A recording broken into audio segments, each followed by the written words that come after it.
నమస్కారం, నా ప్రసాద్. మీరు చూసిన Prasad tech in Telugu. Friends, ఇది రెడ్మీ నోట్ 5 ప్రో. ఇది వచ్చేసరికి రెడ్మీ నోట్ 5. సో చాలామంది దీన్ని ఫాస్ట్ ఛార్జింగ్ టెస్ట్ చేయమని అడుగుతున్నారు. సో నేనైతే ఇది ఆర్డర్ పెట్టాను. ఇది మొబైల్ పవర్ డిటెక్టర్. సో దీనిలో మనకి ఎంత వోల్టేజ్, ఎంత కరెంట్ ఇది తీసుకుంటుందో మనకి తెలుస్తుంది. సో దీని నుంచి ఇప్పుడు టెస్ట్ చేద్దాం మనం. నేను పవర్ బ్యాంక్ నుంచి కూడా చూస్తాను. ఇది మీ పవర్ బ్యాంక్ 2. ఇది ఫాస్ట్ ఛార్జింగ్ సపోర్ట్ చేస్తుంది పవర్ బ్యాంక్. అండ్ దీంతోపాటు ఇది ఛార్జర్ వచ్చేసరికి షామీ. ఇది మీ మిక్స్ 2తో వచ్చింది. క్విక్ ఛార్జింగ్ 3.0కి సపోర్ట్ చేస్తుంది. దీని అవుట్పుట్ చూసుకుంటే మనకి 5V 3 ఆంపియర్ ఉంది, 9V 2 ఆంపియర్ ఉంది, 12V 1.5 ఆంపియర్ ఉంది. సో ఇది ఫాస్ట్ ఛార్జింగ్ సపోర్ట్ చేస్తుంది షామీ నుంచి. అండ్ ఇంకొక ఛార్జర్ కూడా ఉంది. ఇది నార్మల్ ఛార్జర్, వీళ్ళు ఇచ్చిన బాక్స్లో ఇచ్చిన ఛార్జర్. ఇది 5V 2 ఆంపియర్. సో దీని నుంచి కూడా చూద్దాం మనం ఎంత పవర్ అవుట్పుట్ తీసుకుంటుందో. అండ్ ఇది వచ్చేసరికి మోటోరోలా టర్బో ఛార్జర్. సో ఇది కూడా మనకి ఫాస్ట్ ఛార్జింగ్ సపోర్ట్ చేస్తుంది. దీని అవుట్పుట్ చూసుకుంటే మనకి 5V 3 ఆంపియర్ ఉంది, 9V 1.6 ఆంపియర్ ఉంది, 12V 1.2 ఆంపియర్ ఉంది. అండ్ MI1 కూడా ఉంది. MI1 ఓరియో మీద రన్ అవుతుంది. చాలామంది ఓరియో అప్డేట్ తర్వాత ఫాస్ట్ ఛార్జింగ్ వస్తుందా అని చెప్పేసి అడుగుతున్నారు. సో ఓరియో అప్డేట్ అయిన తర్వాత మనకి చూద్దాం. ఇప్పుడు దీన్ని కూడా ఫాస్ట్ ఛార్జింగ్ టెస్ట్ చేసి చూద్దాం ఎంత పవర్ ఇన్పుట్ తీసుకుంటుంది MI1 ఓరియో అప్డేట్ తర్వాత. ప్రజెంట్ ఇది ఓరియో అప్డేట్ మీద రన్ అవుతుంది. సో ఫస్ట్ అయితే ఇవన్నీ టెస్ట్ చేద్దాం. ఫైనల్గా మళ్ళీ నేను మాట్లాడతాను. సో ఫస్ట్ మనం మన USB కేబుల్ మొబైల్ది దీన్ని కనెక్ట్ చేయాలి. అండ్ దీన్ని పవర్ బ్యాంక్కి కనెక్ట్ చేయాలి. సో కనెక్ట్ అయింది. సో ఫస్ట్ మనం రెడ్మీ నోట్ 5కి కనెక్ట్ చేద్దాం. ఇది రెడ్మీ నోట్ 5 చూడొచ్చు.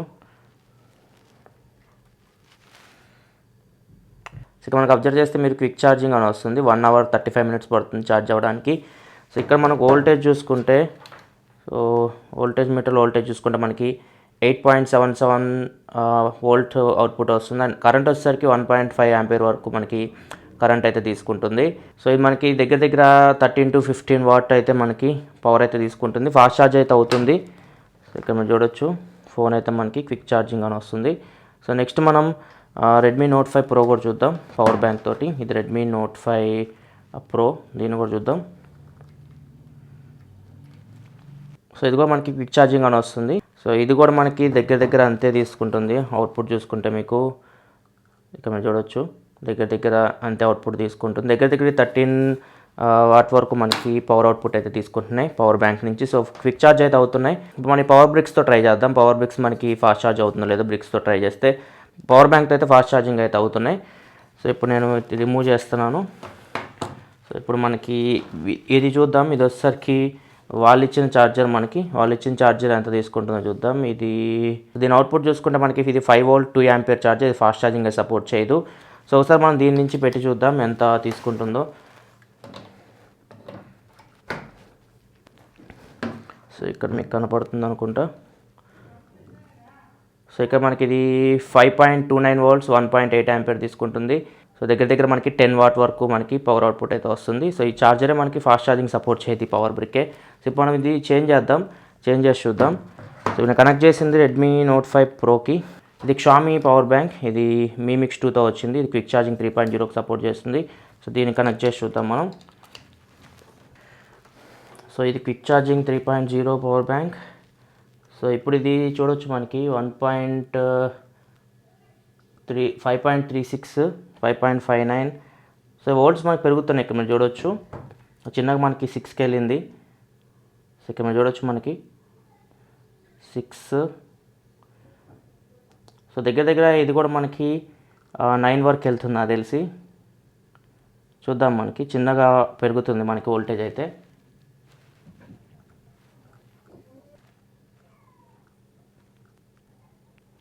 సో ఇక్కడ మీరు చూడొచ్చు 9V వరకు వెళ్ళింది. 9 దాటి వెళ్ళిపోతుంది. ఇక్కడ మీరు చూడొచ్చు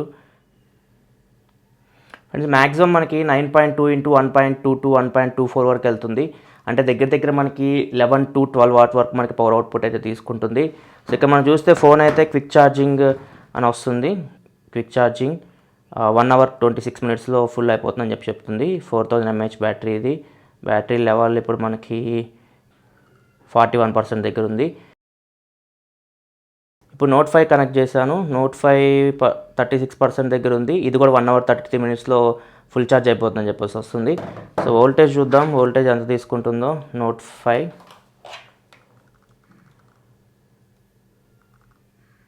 ఫ్రెండ్స్, నోట్ 5 కొంచెం ఎక్కువ తీసుకుంటుంది. మనకి 9.24 into 1.46 వరకు తీసుకుంటుంది. అంటే దగ్గర 13 వాట్ వరకు మనకి పవర్ అవుట్పుట్ అయితే వస్తుంది. రెడ్మీ నోట్ 5కి.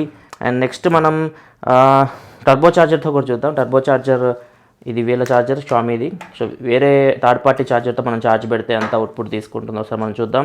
ఇది షామీది అయితే కాదు. సో ఒకసారి మనం దీని నుంచి కూడా ట్రై చేద్దాం. సో ఇక్కడ మనకి క్విక్ ఛార్జింగ్ అని వచ్చింది. ఇక్కడ కూడా చూడవచ్చు మనకి 1 hour 29 minutes టైం తీసుకుంటుంది. సో ఇక్కడ చూద్దాం అవుట్పుట్ ఎంత తీసుకుంటుందో. ఫ్రెండ్స్ ఇది కూడా మనకి దగ్గర 13 to 14 watt మధ్యలో పవర్ అవుట్పుట్ అయితే తీసుకుంటుంది టర్బో పవర్ నుంచి. సో ఇది రెడ్మీ నోట్ 5. ఇది రెడ్మీ నోట్ 5 ప్రో కూడా కనెక్ట్ చేసి చూద్దాం ఇది ఎంత తీసుకుంటుందో టర్బో పవర్ నుంచి. ఇక్కడ చూడొచ్చు మనకి క్విక్ ఛార్జింగ్ అని వచ్చింది. 1 hour 23 minutesలో ఛార్జ్ అవుతుందని వస్తుంది. సో ఇప్పుడు అవుట్పుట్ చూద్దాం ఒకసారి. సో ఇప్పుడు పెరుగుతుంది చూడొచ్చు మీరు, 6.76 నుంచి వెళ్తుంది.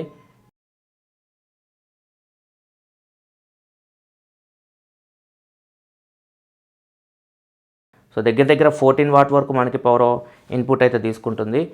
సో వోల్ట్ అయితే పెరగట్లేదు కానీ కరెంట్ అయితే ఎక్కువ డ్రా చేస్తుంది. సో ఇది కూడా మనకి ఫాస్ట్ ఛార్జ్ అయితే అవుతుంది. ఇక్కడ మీరు చూడవచ్చు.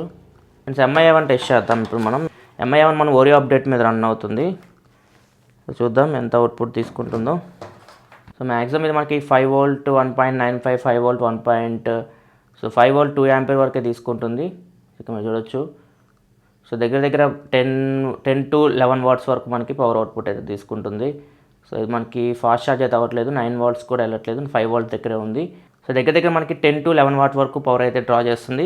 మనం క్విక్ ఛార్జర్ పెట్టి చూద్దాం ఒకసారి. క్విక్ ఛార్జర్ ఫ్రెండ్స్ మనం క్విక్ ఛార్జర్ కనెక్ట్ చేసినా కానీ మ్యాక్సిమం మనకి 5.27, 5.26 వరకు మనకి 5.28, 2.06 వరకు రీచ్ అవుతుంది. ఫ్రెండ్స్ ఫైనల్గా మనకి MI1 అయితే ఫాస్ట్ ఛార్జ్ సపోర్ట్ అయితే లేదు, 10 to 11 watt వరకు పవర్ అవుట్పుట్ అయితే తీసుకుంటుంది. ఫ్రెండ్స్ ఫైనల్గా మనం కంక్లూజన్ గురించి మాట్లాడుకుంటే రెడ్మీ నోట్ 5 మీకు క్విక్ ఛార్జింగ్ 2.0కి సపోర్ట్ చేస్తుంది. రెడ్మీ నోట్ 5 ప్రో మీకు క్విక్ ఛార్జింగ్ 3.0కి సపోర్ట్ చేస్తుంది. సో మీరు జాగ్రత్తగా అబ్జర్వ్ చేస్తే మీకు పవర్ బ్యాంక్తో మనం ఛార్జింగ్ పెట్టినప్పుడు రెండు మనకి డైరెక్ట్ 9 voltకి వెళ్ళిపోయినాయి. కానీ మనం ఈ పవర్ బ్రిక్స్తో మనం ఛార్జింగ్ పెడుతున్నప్పుడు క్విక్ ఛార్జర్స్తో సో మీరు అబ్జర్వ్ చేస్తే రెడ్మీ నోట్ 5 ప్రో మనకి చిన్నగా 9 voltకి వెళ్తుంది. అంటే మనకి మధ్యలో 6 volt, 7 volt, 8 volt ఇట్లా మనకి పెంచుకుంటూ వెళ్తుంది. అది క్విక్ ఛార్జింగ్ 3.0లో జరుగుతుంది. అదే మనం క్విక్ ఛార్జింగ్ 2.0 తీసుకుంటే డైరెక్ట్ 5 volt నుంచి 9 voltకి వెళ్ళిపోతుంది. సో మనం రెడ్మీ నోట్ 5 ఛార్జింగ్ పెట్టేటప్పుడు మీరు అబ్జర్వ్ చేస్తే మనకి డైరెక్ట్ 5 volt నుంచి 9 voltకి వెళ్తుంది. మధ్యలో మనకి 6 volt, 7 volt, 8 volt ఇట్లా మనకి ఏమీ లేవు. సో ఇది మనకి క్విక్ ఛార్జింగ్ 2.0కి సపోర్ట్ చేస్తుంది. అండ్ ఇంకా ఛార్జింగ్ విషయానికి వస్తే మాత్రం పవర్ బ్యాంక్తో మీరు ఛార్జింగ్ పెడుతున్నప్పుడు రెండు మీకు 14 watt వరకు అవుట్పుట్ అయితే తీసుకుంటున్నాయి. అంటే మీకు నార్మల్గా మనం వాళ్ళు ఇచ్చిన బాక్స్లో ప్రొవైడ్ చేసిన ఛార్జర్తో ఛార్జింగ్ పెడితే మనకి 10 to 11 watt వరకు పవర్ అవుట్పుట్ అయితే తీసుకుంటుంది. సో మీకు డిఫరెన్స్ ఏమొస్తుందంటే మీకు 1 hour అయితే మీకు ఛార్జింగ్ డిఫరెన్స్ అయితే వస్తుంది ఓవరాల్గా. సో ఒకవేళ మీ దగ్గర ఈ పవర్ బ్యాంక్ ఉంటే మాత్రం మీరు ఛార్జింగ్ పెట్టుకోవచ్చు. మీ power banks fast charging support చేసే పవర్ బ్యాంక్స్. అండ్ నెక్స్ట్ మనం వీటి గురించి మాట్లాడుకుంటే, ఈ పవర్ బ్రిక్స్ గురించి మాట్లాడుకుంటే, సో వీటి నుంచి మనం ఛార్జింగ్ పెడుతున్నప్పుడు కొంచెం డిఫరెంట్ రిజల్ట్స్ వచ్చినాయి నాకు. ఈ షామీ ప్రొవైడ్ చేసిన షామీ ఛార్జర్ ఉంది కదా, షామీ ఫాస్ట్ ఛార్జర్ మీ మిక్స్ 2తో వచ్చింది. సో అది మన క్విక్ ఛార్జింగ్ 3.0కి సపోర్ట్ చేస్తుంది. కానీ మనకి దాన్ని యూస్ చేసి రెడ్మీ నోట్ 5 ప్రోకి నేను ఛార్జింగ్ పెడుతున్నప్పుడు అబ్జర్వ్ చేసింది ఏంటంటే మ్యాక్సిమం ఇది 11 watt వరకే పవర్ అవుట్పుట్ అయితే తీసుకోగలుగుతుంది. 11 to 11.5 watt వరకు, అంత మించి అయితే ఎక్కువ అయితే తీసుకోవట్లేదు. సో ఇది ఒకటి అబ్జర్వ్ చేస్తాను. కాకపోతే టర్బో పవర్ నుంచి ఛార్జింగ్ పెడుతున్నప్పుడు మాత్రం దగ్గర 13 to 14 watt మధ్యలో పవర్ అవుట్పుట్ అయితే తీసుకుంటుంది. అదే మనం రెడ్మీ నోట్ 5 తీసుకుంటే దేంతో ఛార్జింగ్ పెట్టినా కానీ మీకు ఫాస్ట్ అయితే అవుతుంది. మనకి మినిమం 13 to 14 వరకు అయితే రెడ్మీ నోట్ 5 అయితే ఛార్జ్ అయితే అవుతుంది. మనం మోటోలో టర్బో ఛార్జర్ కానీ షామీ ఛార్జర్ కానీ సో దేంతో ఛార్జింగ్ పెట్టినా కానీ మనకి 13 to 14 watt వరకు అయితే మనకి అవుట్పుట్ అయితే తీసుకుంటుంది. సో రెండు మీకు ఫాస్ట్ ఛార్జింగ్ అయితే సపోర్ట్ చేస్తున్నాయి. కాకపోతే ఒకటేమో క్విక్ ఛార్జింగ్ 2.0, ఒకటేమో క్విక్ ఛార్జింగ్ 3.0కి సపోర్ట్ చేస్తుంది. సో మీరు మీ దగ్గర ఉన్న ఛార్జర్స్తో ఛార్జ్ అయితే పెట్టుకోవచ్చు. కానీ రెడ్మీ నోట్ 5 ప్రో అయితే ఛార్జర్ బట్టి ఛార్జ్ అవుతుంది. సో అన్ని ఛార్జెస్కి అయితే ఛార్జ్ అయితే అవ్వట్లేదు. కానీ కంపెనీ నుంచి అయితే మనకి ఎటువంటి ఇన్ఫర్మేషన్ అయితే లేదు. కంపెనీ అయితే ఏమి ఇన్ఫర్మేషన్ ప్రొవైడ్ చేయట్లేదు. క్విక్ ఛార్జింగ్ యూస్ చేసి ఛార్జింగ్ పెట్టుకోవచ్చు ఇట్లాంటి ఏం చెప్పట్లేదు వాళ్ళు. ఒకవేళ మనం క్విక్ ఛార్జింగ్ యూస్ చేసి ఛార్జింగ్ పెడితే ఫోన్కి ఏమైనా అయిందనుకోండి, వాళ్ళు మేబీ రెస్పాన్సిబిలిటీ అయితే తీసుకోరు. వాళ్ళైతే ఖచ్చితంగా బాక్స్లో ప్రొవైడ్ చేసిన ఛార్జర్ వాడమంటున్నారు. బాక్స్లో ప్రొవైడ్ చేసిన ఛార్జర్ అయితే మనకి క్విక్ ఛార్జింగ్ అయితే సపోర్ట్ చేయదు. సో ఇది మీ మీద డిపెండ్ అయి ఉంటుంది. ఒకవేళ మీరు క్విక్ ఛార్జింగ్ చేసుకోవాలనుకుంటే మాత్రం ఖచ్చితంగా రెడ్మీ నోట్ 5 ప్రో అయితే మీకు క్విక్ ఛార్జింగ్ సపోర్ట్ చేస్తున్నాయి. అండ్ MI1 అయితే మీకు ఓరియో అప్డేట్ అయిన తర్వాత కూడా మీకు క్విక్ ఛార్జింగ్ సపోర్ట్ అయితే లేదు. అది బీటాలో క్విక్ ఛార్జింగ్ అయితే ఉంది కానీ ఇది స్టేబుల్ వర్షన్లో మీకు క్విక్ ఛార్జింగ్ అయితే లేదు. సో ఇది ఫ్రెండ్స్ ఓవరాల్గా Redmi note 5 Redmi note 5 pro quick charging గురించి. వీడియో మీకు నచ్చింది అనుకున్న వీడియోస్ లైక్ బటన్ ప్రెస్ చేయండి. మరిన్ని వీడియోస్ కోసం మన ఛానల్ సబ్స్క్రైబ్ చేసుకోండి, ఎందుకంటే ఇలా మీకోసం mobile reviews, unboxings and informative videos తీసుకొస్తూ ఉంటాను. This is your Prasad signing off. Full next video. Thanks for watching. Bye bye now.